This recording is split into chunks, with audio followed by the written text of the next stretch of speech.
So we're at Old Testament narrative. Got your notes out? Old Testament narrative, and we're on lecture 5. Last week we were thinking about the importance of grasping the plot. What is actually happening in this story, in this narrative? We asked the questions, why was the story told? What is it about? And how does it unfold? Does that ring a bell? We did the 3 little pigs last week also. Maybe you remember that a little bit better. We said that stories contain an introduction, usually followed by a problem, which then needs to be followed by a resolution to that problem, which is then followed by the ultimate outcome of that entire narrative. We saw a few examples, Jonah and Abraham and Isaac. And today we are looking, as your notes tell you, at setting.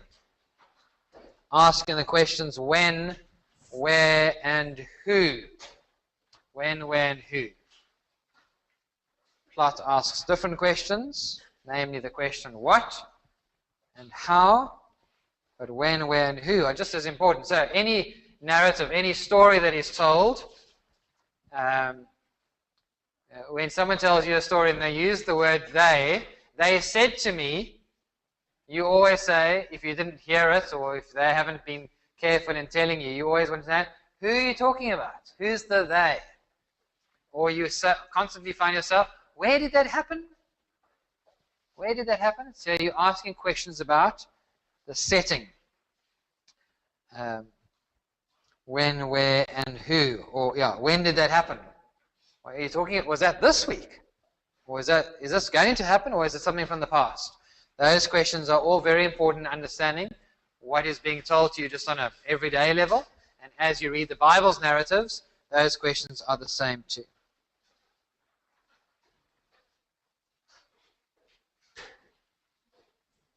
Now, when you see a change in your story between characters who are speaking or where something is taking place, that is often an indication of a change in a shift in the story. It's often a natural break, maybe even a way to divide a passage if there are 2 different speakers or 2 different places where that is happening. And we're going to be looking at that a little bit more closely this week. Right, we begin with the setting. When is the story taking place? And asking the question, secondly, where is the story taking place? When and where? That's where we begin. The details of such things are not unimportant. Sometimes when we read the Bible, we can read the word Bethlehem or Nazareth or Jerusalem or Jericho, and it's not really registering in our minds that much. But it does matter.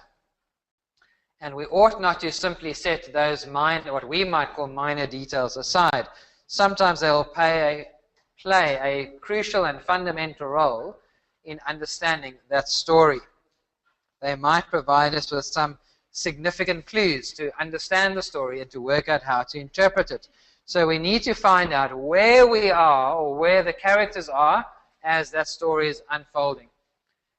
Obviously, especially if you're inside Israel, which is the promised land, or outside of Israel, it's going to make a very big difference. Here's an example from the New Testament. How many people did Jesus feed with the loaves and fishes? Good answer. If you answered the question, my question with a new question, which time do you mean? That's a good answer. But if I say to the man in the street, which clearly you guys aren't, learned as you are, if we're to stop someone, not the man in the street, they've never even heard about Jesus. If you go to church on Sunday and you say to someone in church, how many people did Jesus feed with the loaves and fish? What will they say? 5,000. And on that occasion, how many loaves? 2 loaves. How many fish? 5 loaves and 2 fish. That's the way it went. 5 loaves and 2 fish fed 5,000 people. Where? Guys have lost your confidence completely. On the hills, we're in Israel. We're in Israel. But then I asked the question, how many did Jesus feed? And some of you said, which occasion? What's the other occasion? 4,000 people. In which territory? Gentile territory. And there I think it was 7, I can't remember. 7 loaves and some other number of fish, not too sure. But there's 2 feeding accounts, 5,000 and 4,000, not the same. Different places. If Jesus is inside Israel and Jesus is outside of Israel, that's significant. We can't ignore that. We can't just imagine that, he's having a really good week and he fed 2 groups, 2 crowds. No, it's not that at all. Much more to it than that. The place matters. And we'll be thinking about that as we go. Then we also need to determine when the events are taking place. Is it possible to know when the story that we're reading took place? Now, we don't measure in years when we read the Bible. It doesn't say, in 748 BC, such and such a thing happened. It doesn't work like that. But we are able to measure and to determine when a story takes place in terms of other major events. So is this before or after Egypt and the Exodus? Is this before or after the establishment of the kings of Israel, David and Solomon? Is this taking place before or after the exile of the northern kingdom? We know that year. What year was that? 722 BC, the exile of the northern kingdom. Is this happening before or after the exile to Babylon? What year was that? Southern kingdom, Babylon, exile, what year? 597 to 586 BC. Is this before or after they return from exile? And we can also say, are these events taking place before or after the major covenants? The covenant with Abraham, the covenant with Moses, the covenant with David, and the new covenant. When are these events taking place that I am reading? Where is the story? Is it slotted between 2, or before Abraham, or after? That's a very helpful way to determine when these events are taking place, and it will help us to know with what promises the people are living. Are these people living with the promises of a coming king or not? Like in the days of the judges, were they expecting a coming king? There's the question. In the days of the judges, were the people expecting a coming king? No, because 2 Samuel 7, the covenant with David, hasn't yet happened. Okay? So work out where something happens and when something happens. And look out in your story for any changes to the time setting or the place setting that take place within the story. Is there a shift? Words like, and the next day. That matters. That is often a shift in the story. Or, then they went to. Or, shortly thereafterwards. Or, immediately. Those little words reflect a change in the story.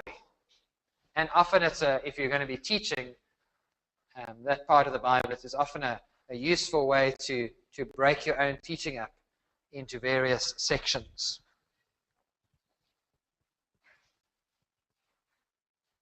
When it comes to the setting, pay particular attention to whether or not things are taking place in the Promised Land.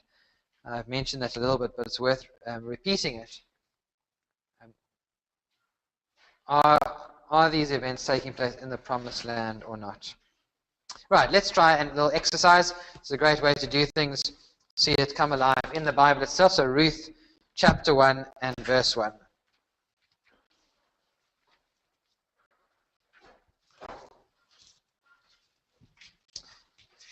If I had to say to you, when does the story of Ruth take place, do you know the answer without reading it there in that opening verse? Okay, during the time of the judges. Okay. Well, you don't need to guess because it's written plainly for you in Ruth chapter 1, verse 1.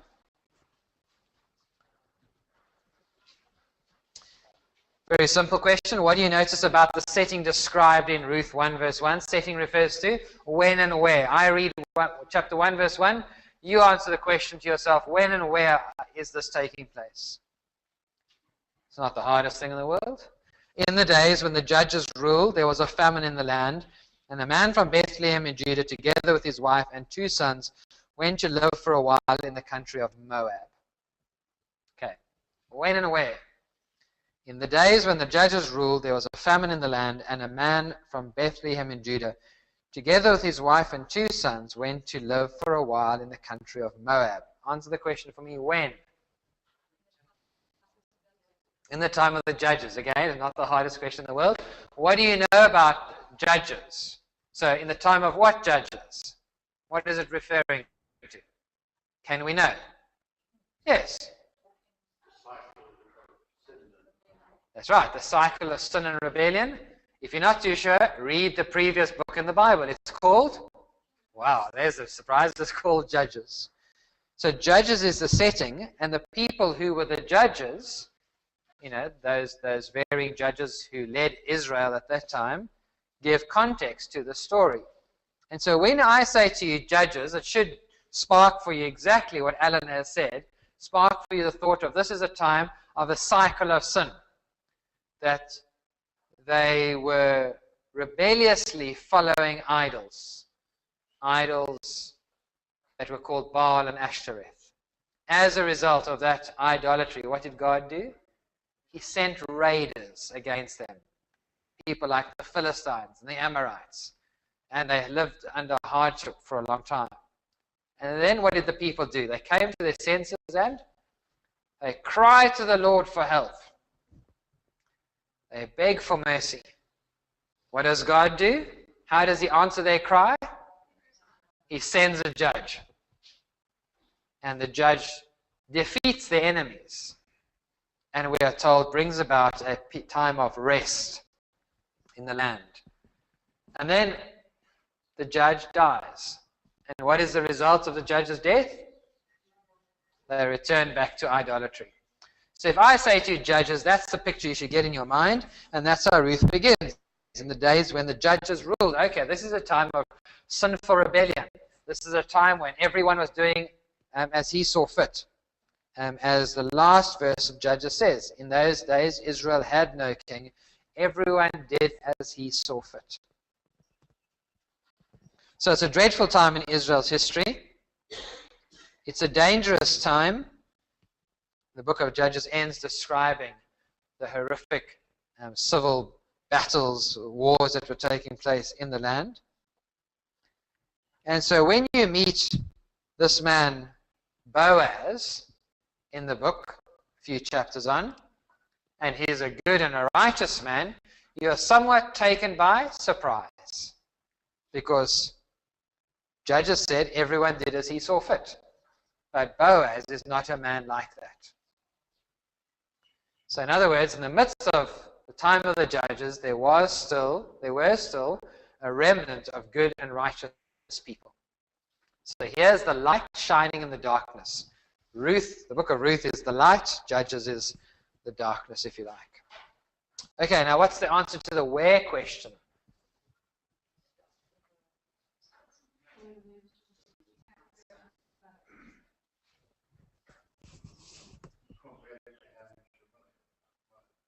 Okay, so there's going to be a movement. We meet a man from Bethlehem in Judah, and he went to live for a while in the country of Moab. So those 2 places are going to be central, Judah, Moab. And then she returns later on. Yeah, that's certainly going to come a little bit later on. And what are we told is taking place in the land? There's a famine. Now, if I say to you, there's a famine in the land, and you know that the land is Judah, and Judah is the promised land, if I say to you, famine in the land, what should you be thinking to yourself? The people are sinning. How does the book of Deuteronomy end? As God has spoken the law to his people, what does he tell them will happen if they obey and don't obey? If there'll be blessing for obedience and curses for disobedience. What are one of the curses? Famine. So Deuteronomy 28 verse 24, for example. What does that say? Deuteronomy 28 verse 24. And the Lord will turn the rain of your country into dust and powder, and it will come down from the skies until you are destroyed. So famine, drought in the land is a picture of their rebellion. Is that a surprise to you that there's a famine in the land during the days of the judges? No, it fits the story of Judges.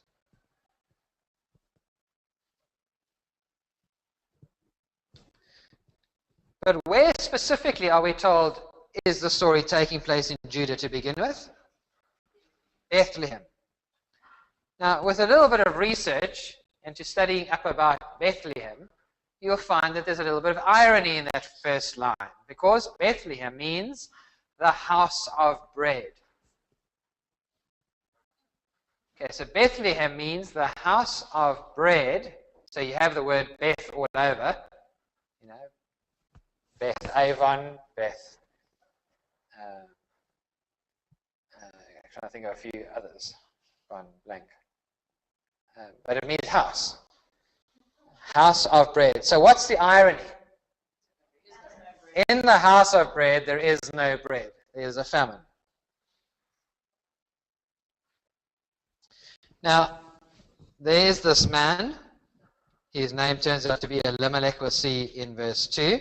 And what does this man do? Does verse 1 tell us?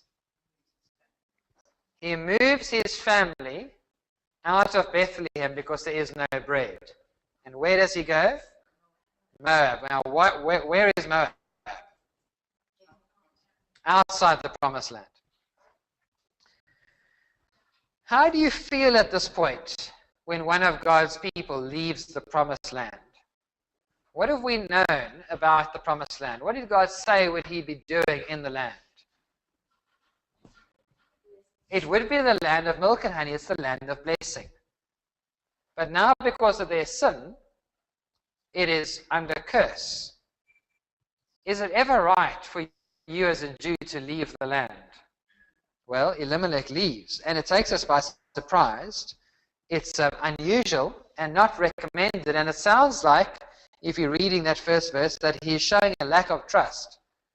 And when you see all the troubles that come over the family in the next verses, it does seem as if Elimelech has made a bad decision. He has left the place of blessing, although it's suffering famine. He has left the place of blessing and pursued blessing outside the land that God has given to them. And so when you read chapter 1, verse 21, which says that Naomi says, I went away full, but the Lord brought me back empty. Why do you think that's the case? She lost everything because she left the land. I was full. I had a husband and sons. But now when I left the land, I lost my husband and sons. And now I've come back to the land empty. And she says, the Lord has afflicted me. The Almighty has brought misfortune upon me. So when she leaves the land, her life gets worse. When she returns to the land, as the rest of the book tells us, her life gets better once again. So as I'm going to be teaching the book of Ruth, I'm keeping that context in mind. When is this happening? Where is it happening? How does this fit in line with the book of Judges and the promises to Deuteronomy and her comings and goings into the land? I don't just say, this doesn't really matter. It might not be as dramatic as Ruth later on curling up at Boaz's feet.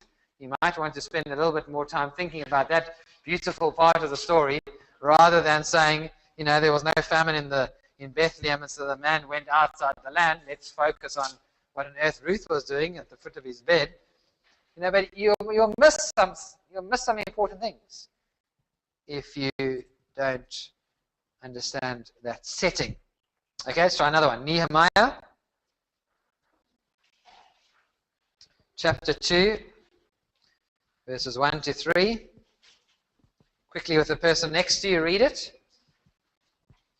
Nehemiah 2, 1 to 3. Same two questions, when and where.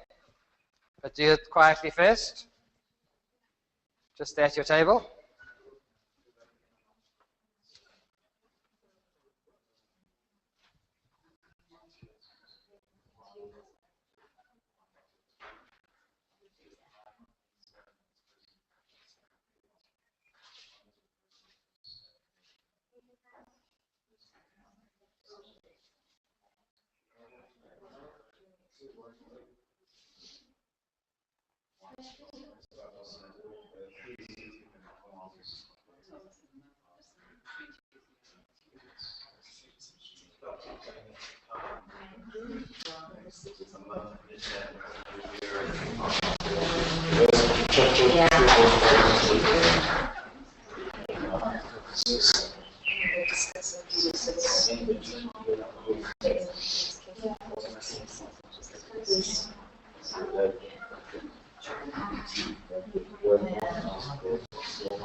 Thanks, Julian.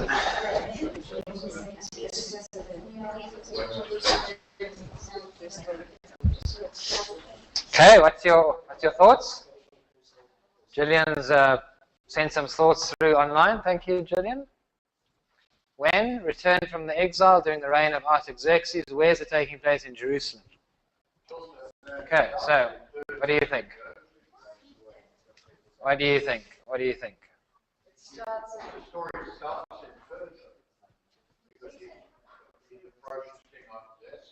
Yes. Okay, so it's taking place in Babylon, because where are the people in exile? In Babylon. That's where they've been carried to. So the king here, King Artaxerxes, is he one of the Israelite kings? No, certainly not. Okay, but where have they been taken in captivity? To Babylon. What is Nehemiah's role in Babylon? The last verse of chapter 1 says he's cupbearer to the king. So Artaxerxes is the king. So this is after the exile has happened. But what is it before? Before the return, and specifically before the rebuilding of the temple and the city walls. So Nehemiah is concerned. No, the temple has been built. It's the walls that hasn't been built. Remember, the book of Ezra has already happened. The temple is rebuilt in the book of Ezra. The walls haven't been rebuilt. Yeah. The first wave of people have returned from exile. Some people have returned to Jerusalem, but he hasn't.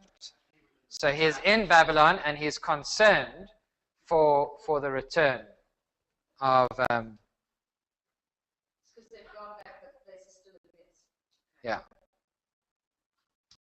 But who's got one of the King's pages there? Oh, you've got a King's page out. Because, yeah, that's about right. So we've got it slightly. If you have a look at your yellow page, remember they were carried into exile by the Babylonians, but Persia now rules the world. So Artaxerxes is a Persian ruler. So during their time in exile, the world dictatorship changed from Babylon. The world empire changed from being Babylonian to being Persian. So what do you call it? They were in Persia now, but the same place, yeah. Yeah.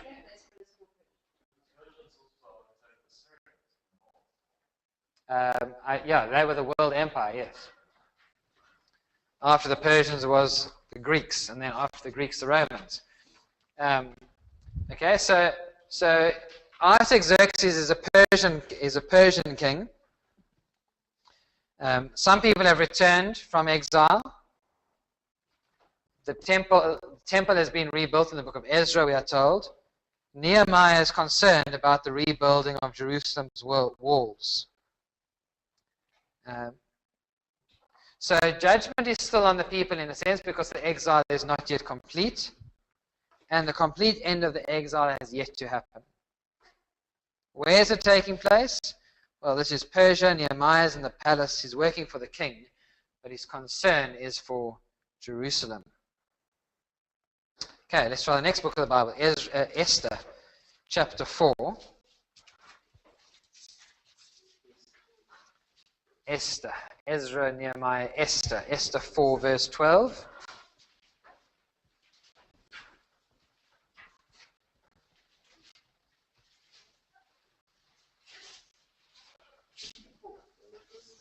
Yeah, Esther chapter 4, verse 12 to 17. When Esther's words were reported to Mordecai, he sent back this answer: "Do not think that because you are in the king's house, you alone of all the Jews will escape.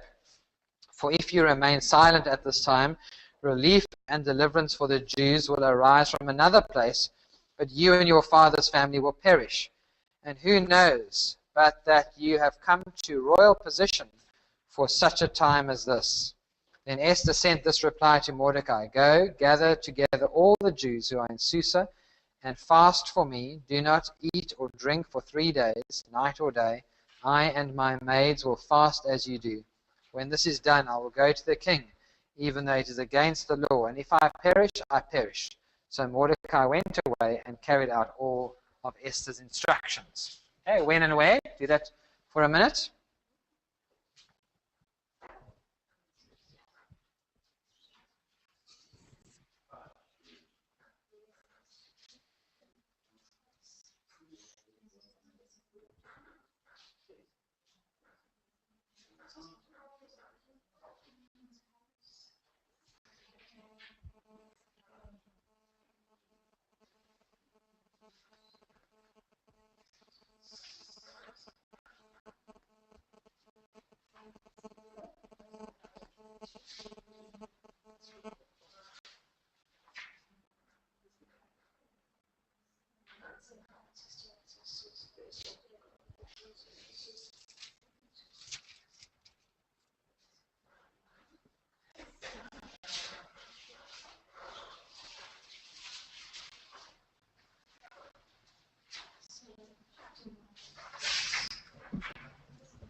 Joe, looks like you're there too. Great. When and where? Type up the answer for me there in the chat section at the bottom.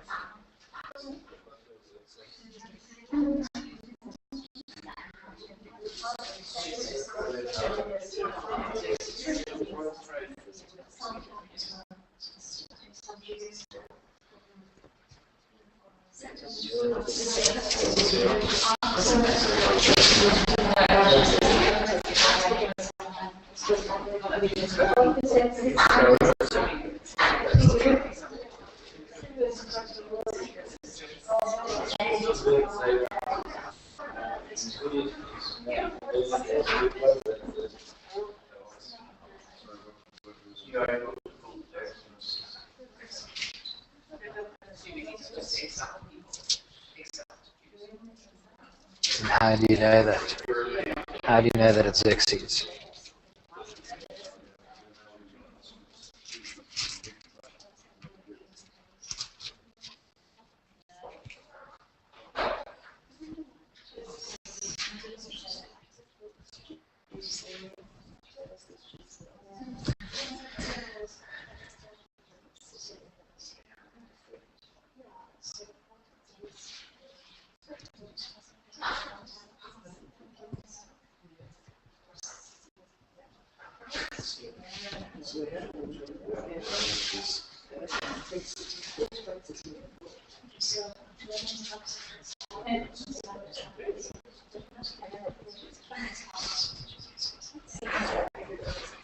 Okay, verse 14 says, "For if you remain silent at this time." What is this time? What is this time characterized by? Where, when, where? What's going on? Some had returned, so the exile has ended in a sense, but some are still Jews beyond Israel. Where is this taking place? Susa, which is where? Persia. Susa is in Persia. And specifically, where is Esther finding herself? She's in the palace. She is the queen. Through rather remarkable circumstances that she has become queen. And when is this? We said it's some people have returned from exile to Jerusalem. But what's specifically been happening in Susa and Persia in terms of the Jews? There's been a decree for their genocide. Chapter 3 tells us that Haman wants them all dead, and that has been granted. And at such a time as this, you have been raised up. At such a time of impending national disaster, Esther, you have been raised up, says Mordecai.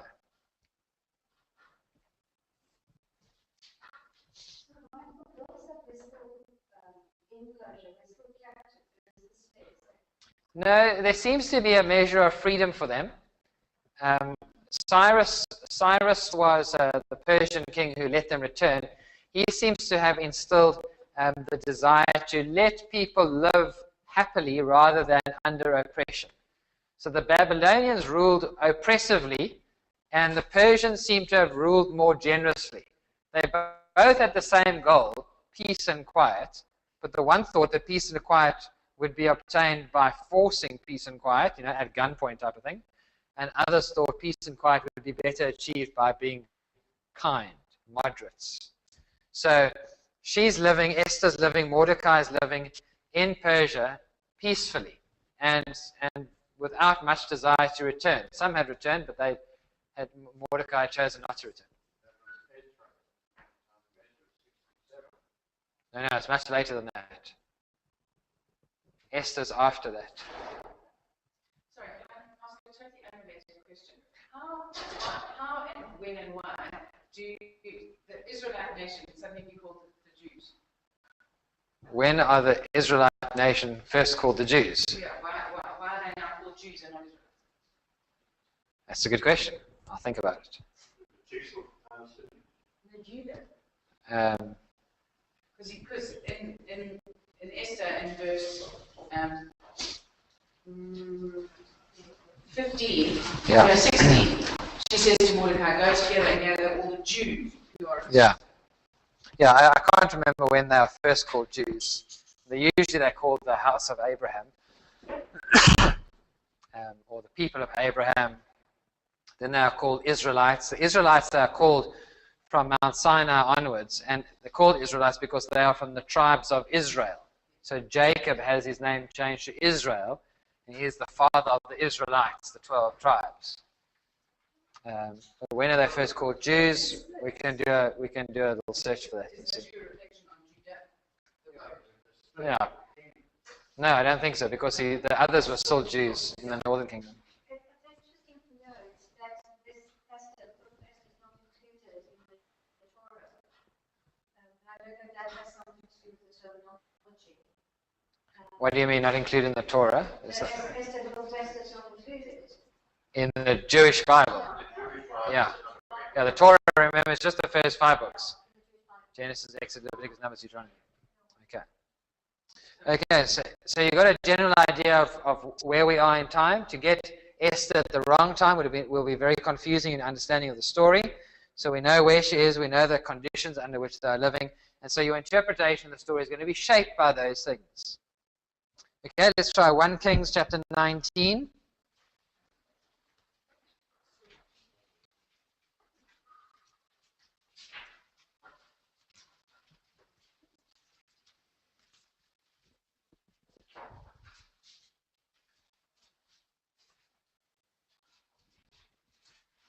One Kings 19, verses 9 to 18.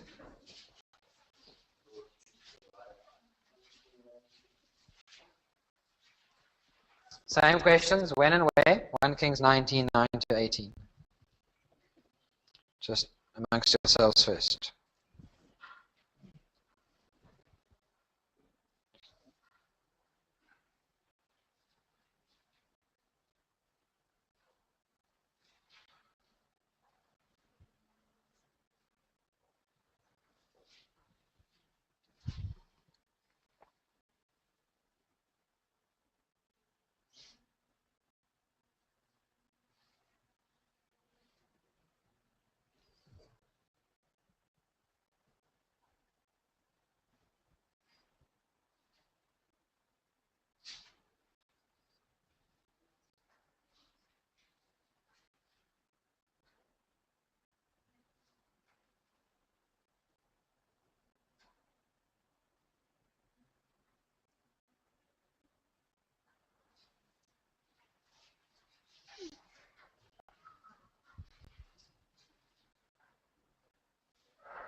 So James, reading your question.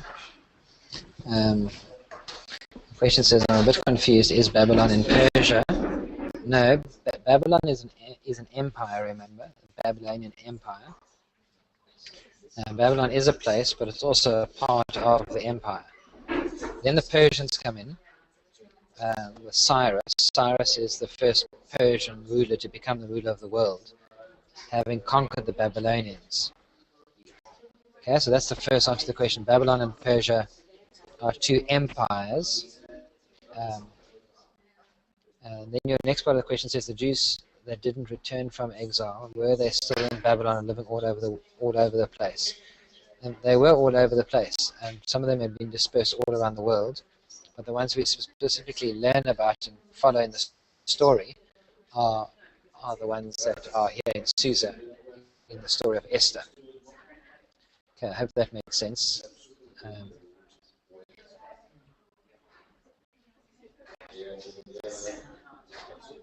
Okay, you got it, great. And now you've got the answer to this question. When, before the exile, while the southern and northern kingdoms were misbehaving badly and the prophets were trying to encourage them to obey God. Okay, that's the when part. Now what's the where part? Oh, but where is Susa? Susa is in Persia, so it's to the, let me get my east and west right, it's on the eastern, it's east of Israel. So it's modern day Iran mostly.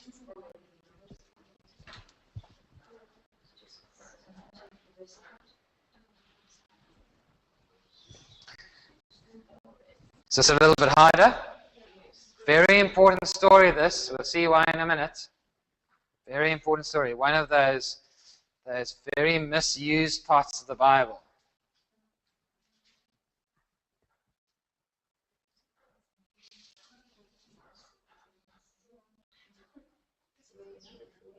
Now keep looking, keep looking.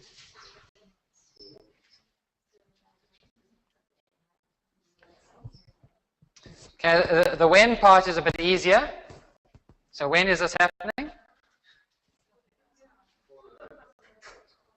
Before the exile. Okay, we know that.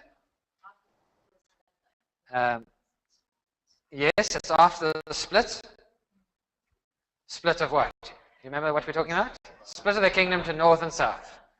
So it's after that. So with the great stories of Moses has taken place. That's important for the story. Moses, the wilderness wandering, Sinai, the giving of the law, entry into the land, the time of the judges, the kings with David and Solomon have come and gone. They've received the Davidic covenant, but then there's been the split into the northern and southern tribes. Okay, so that's the when. King at this time is Ahab. Ahab is the one who's in the north. Ahab is the northern king at this time. But where is this taking place? What's been written over here? Joe. What is Joe writing? Oh, phone, no, Hess, enable, mahalo. Joe is speaking in tongues over here, it seems. I'm not entirely sure what that line means.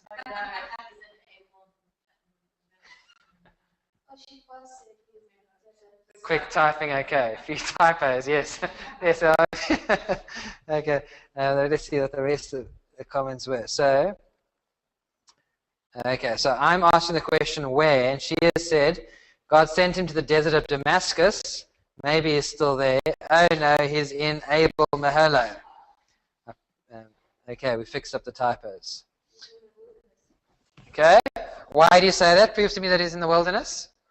Because it says in 19 verse 4, he went a day's journey into the wilderness and came and sat down. Okay, so that's important. Chapter 19, verse 4 is an important verse. It tells us, while he himself went a day's journey into the desert, he came to a broom tree, sat down under it, and prayed that he might die. So who's the he here? Elijah. So let's get our story right. Elijah is sitting under a tree in the wilderness, longing to die. Yes, so he doesn't stay under the tree. Verse 8 says, he got up and ate and drank, strengthened by that food. He traveled 40 days and 40 nights until he reached Horeb, the mountain of God.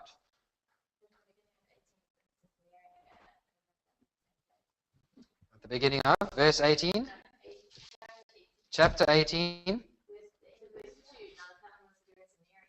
Right, so this has changed a little bit now. He's in a different place. Now we are told that our little story, 9 to 18, verses 9 to 18, is now at the mountain of God. So what is mountain of God? Mount Sinai. Mountain of God, Horeb, Mount Sinai, all the same thing. If I say to you Mount Sinai, who do you usually think of? Moses. If I say to you 40 days and 40 nights, what do you think of? Moses. So Elijah here, this is a whole, actually, Elijah here is at the place where Moses received the law from God. Why is he there? Remember, he's miserable as anything. He sat under the tree and he said, I've had enough, Lord. Take my life. I am no better than my ancestors. So Elijah is hugely discouraged at this time because of Ahab's opposition to him. And what he does is he goes to go and meet with God. He's discouraged, and what does he do? He goes to God. Where is God? Where do you expect to find God? At the place where Moses found God, Mount Sinai. So he goes there. And the writer is telling us, by highlighting 40 days, 40 nights, mountain of God, he's saying, think law, think law. Think of the place where Moses received the law. Elijah's going to hear from God. And what happens when he gets there? Well, God says to them in verse 11, go out and stand on the mountain in the presence of the Lord, for the Lord is about to pass by. Does that sound familiar? Moses at Mount Sinai, stand in the cleft of the rock. God's going to pass by. And what does God do when he comes past Moses?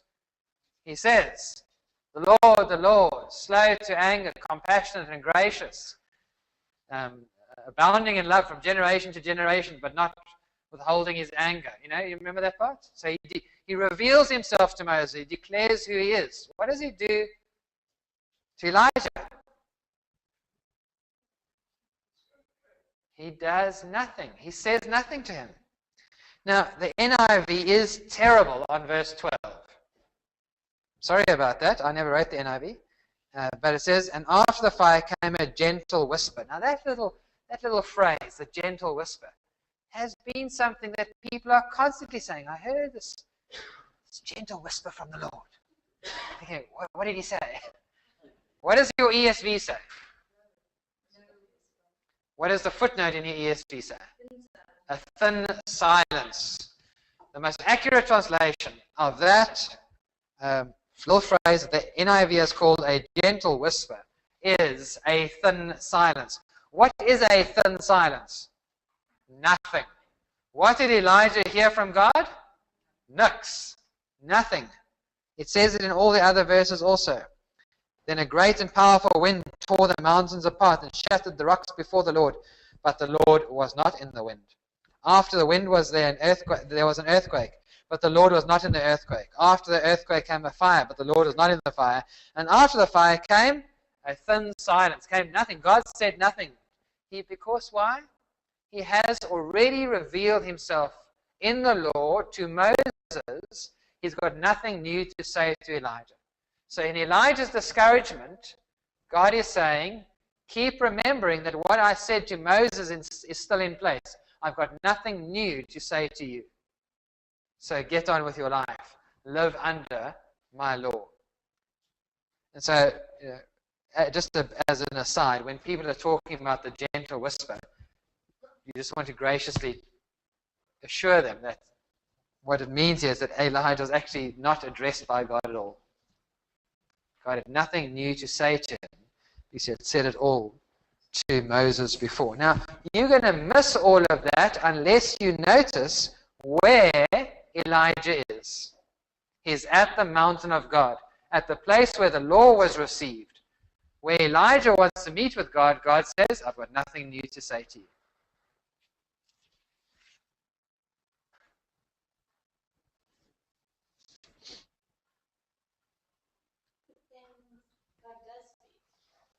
Yes, but he doesn't reveal anything new at all. So what does he say to him? Verse 15, go back the way you came, go to the desert of Damascus. When you get there, do these things. So it's nothing new, and no great revelation of himself like Moses received. When Moses was standing on the rock, he got one of the great, what's called theophanies, these revelations of God. He appears to Moses in this most spectacular way, but he doesn't reveal himself to Elijah in any way at all like that. Because what God has revealed, he has already done, so he's got nothing new to say to Elijah other than get on with it. Go and live under the law, being the prophet. You declare what I've already declared. That's what Elijah is. Remember, he's a prophet. You keep on doing what I have told you to do in the law. Okay, so there's some examples for you of looking out for when and where. Don't ignore those bits. They sometimes appear boring. In the days of King so-and-so, it appears slightly boring. Do the hard work of working out what those days were like. Okay, so that's when and where. Now let's think about the characters. When we look at characters, this is answering the question, who is carrying out the action and who is moving the plot forward? It's rather obvious to say, but stories contain people, and people are the ones who move the plot forward. Characters are often very complex. You've got to work hard at getting to know them. Just like your favorite soap opera, you have your characters there who have got intricate lives. And if you walk into any soap opera in the middle of the series, it's going to be quite hard to understand because you don't know what's happened before. So in the Bible, you must get to know the characters. Do as much work as you can getting to know them. What are their circumstances? Where do they come from? Who are their parents? What are we told? What's their background? What jobs did they have? How did God reveal himself to them? Work out whatever you can about them. Often we find ourselves being teased with many unknown things which keep us reading the story while we wait to discover what drives them and motivates those characters. And so characters can be a real mixture of good and bad as we get to know them. For example, Abraham, he's got this wonderful, the reality is that God has revealed his covenant to him, but also at the same time, he's one who's a deceiving man, who lies about his wife, calls her his sister. He's a very complex character. And as I've tried to emphasize the first 2 weeks of this course, we must make sure that we don't make the mistake of thinking that the characters there are just there to teach us lessons for life. The characters are not just there to say, be like this one, don't be like that one. No, they are part of the unfolding plot and storyline of the Bible in which God is revealing himself to us. They're not just character studies for us. And so we must remember that God is the hero of all the Old Testament stories. It's not Elijah here standing in the cleft of the rock. God is the hero, not Elijah. Okay, so 2 Samuel 11. Let's try an example. 2 Samuel chapter 11. Who are the main characters in the story?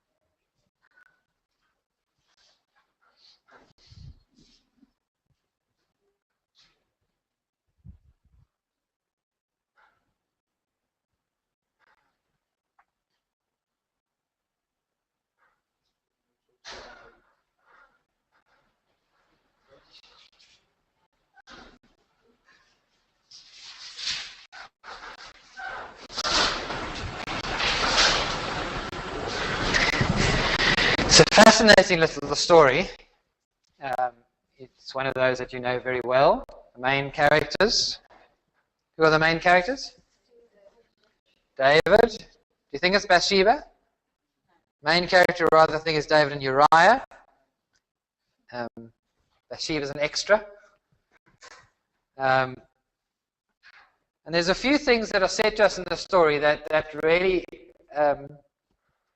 take us, that show wonderful irony in the story. So how does it begin? In the spring, at the time when kings go off to war, David sent Joab out with the king's men and the whole Israelite army. They destroy the Ammonites and besiege them. Excuse me, thank you. But David remained in Jerusalem. So the king is at home and the troops are out fighting. Then you know what happens. He sees Bathsheba, takes her, she's pregnant. So some time has obviously passed. Now he's got to get rid of this problem. The husband he wants killed. And he thinks, well, he'll call the husband home to theoretically get his wife pregnant. And then obviously when that doesn't work out, he then later wants him killed. But first of all, his first plan is to get the husband home, and maybe you can say it was that the baby was born early or something. You know, if you work out the maths of pregnancies and time that it evolved, I guess this would have been a premature baby. But maybe the things of taking scans and sonars weren't quite as advanced then as they are today. Maybe you can get away with such things. Maybe Uriah was just a soldier, and the length of time his wife was pregnant wasn't quite in his, is she in her second or third trimester? Can't imagine that Uriah was really thinking like that. So David thought he would have this one sorted out quite easily. If the boys don't know what a trimester is, I'm happy to tell you at lunchtime. So all the boys are looking at me rather blankly. But I've had 15 trimesters in my life, so I'm quite an expert in these things. Notice what Uriah says. He comes back. He's been brought back from the front lines to get his wife pregnant, so to speak, who is already pregnant. Uriah says to David, the ark and Israel, verse 11, the ark and Israel and Judah are staying in tents, and my master Joab and my lord's men are camped in the open fields. How could I go to my house and eat and drink and lie with my wife? As surely as you live, I will not do such a thing. What's the irony of that? That's the very thing that David's been doing. While Joab and the men are camped in the open fields, David has been to Uriah's house, and he's been eating and drinking and lying with his wife. So there's huge irony here. You can imagine that in your favorite soapy. The camera is trained on Uriah, and he's looking all proud and correct. As surely as my lord the king lives, I will not go and have sex with my wife while everyone is out camped in the field. Camera zooms onto David, and he's sweating. He's red, and he's overcome because that's what I've been doing. So the tension that we are beginning to live with is great. Look at verse 13. At David's invitation, he ate and drank with him, and David made him drunk. But in the evening, Uriah went out to sleep on his mat among his master's servants. He did not go home. You can see what the narrator is doing. David is doing anything. Just go home. I brought you home from the front line. It's sex. She's your wife. Go and do it. Get up off the mat. Even if you're drunk, you should want to do it. You can see and the camera goes back to David, and now the sweat is worse. What am I going to do? This guy is more noble than I am.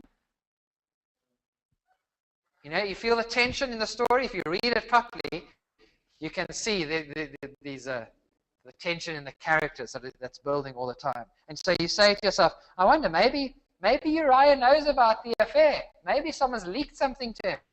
And he says, listen, I'm not going to pay any part of this. You trying to get me to cover your sin up? Forget it. Is it that? Or is he just that he's just being honest and that he's a righteous man who feels that it's no time for me to be having a party while everyone's suffering on the front lines? Is he just such an upright character? Well, whatever the answer is, it's an indictment on David. Because David has been willing to be doing the very things that Uriah wasn't willing to do. And so the narrator is keeping us in the dark to show us how David felt. And so we feel that tension. Notice that God is not in the story until the very last verse. Verse 27, we saw this a few weeks ago, or last week in fact. After the time of mourning was over, it says, now the child of the adultery has died. David had her brought to his house, and she became his wife and bore him a son, another son. But the thing David had done displeased the Lord. There's the last damning comment. A third character is introduced. David, Uriah, God. God's view, displeasure with David.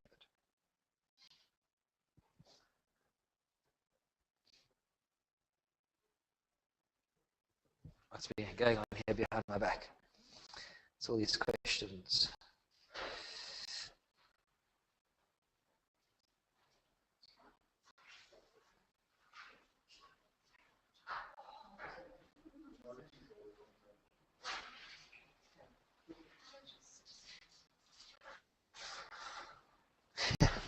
Joe's excited in Melita, it seems. Good, okay. What are we to make of Gideon in Judges 6 to 8? So if you just turn it back a few places.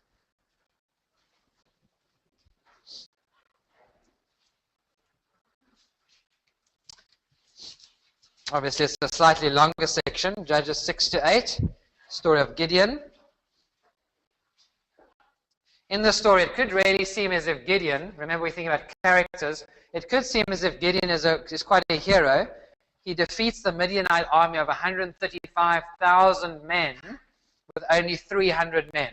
So imagine that you could tell that story. I once was the commander of an army of 300. We took down 135,000. What's the character study? What a guy. Wow, what a man. There's a man amongst men. But we need to read the story consistently, because throughout the story, Gideon needs signs to be kept on track. Have a look at chapter 6, verse 17. 6:17, Gideon replied, if now I have found favor in your eyes, give me a sign that it is really you talking to me. 6:21, with the tip of the staff that was in his hand, the angel of the Lord touched the meat and the unleavened bread. Fire fled from the rock, consuming the meat and the bread, and the angel of the Lord disappeared. So there's the sign that he was asking for. 6:38. Chapter 6, verse 38, and that is what happened. Gideon rose early the next day. He squeezed the fleece and wrung out the dew, a bowl full of water. So you remember that story? Make the fleece dry one day and the ground wet. The next day, make the fleece wet and the ground dry. So he's needed 3 signs in one chapter already to be assured that he is God's man for the task. Chapter 7, verse 13. Gideon arrived just as a man was telling his friend a dream. I had a dream, he said. A round loaf of barley bread came tumbling into the Midianite camp. It struck the tent with such force that the tent overturned and collapsed. So now Gideon has to be given a vision, a dream, or being told of another man's dream to keep him on track, to say, never mind, despite your fear, the dream says we are going to have a victory. Gideon is afraid, we're told in chapter 6, verse 27. He was afraid of his family and the men of his town. Chapter 7, verse 10. If you are afraid to attack, go down to the camp and you'll be given this dream. And by the end of the story, chapter 8, verse 27, we read, Gideon made the gold and an ephod, which he placed in Ophrah, his town. All Israel prostituted themselves by worshipping it there, and it became a snare to Gideon and his family. So now Gideon is part of idolatry. And Gideon names his son in chapter 8, verse 31, Abimelech, meaning son of a king. So what is Gideon saying of himself? I'm the king. So his victories have gone to his head. But what do we make of him? Well, you see how there's a real mixture of good and bad. He obeys God, but he is reluctant to do so. And God is clearly the one who has delivered the Israelites. God chose someone who was weak to do his will. So who is the hero of the story? Is it Gideon who wins the great battle? No, it's God. God who uses someone to achieve his purposes. So Gideon is not someone that we should model ourselves on, but rather look towards God in the story.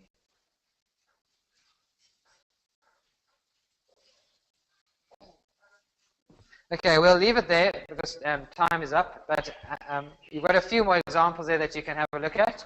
Do that this week. Have a look at Haman from Esther. See what you can learn about him as a character. Gather as much information about him as possible. And also Solomon in the next little section there, 1 Kings 6 and 7. Have a look at them as characters.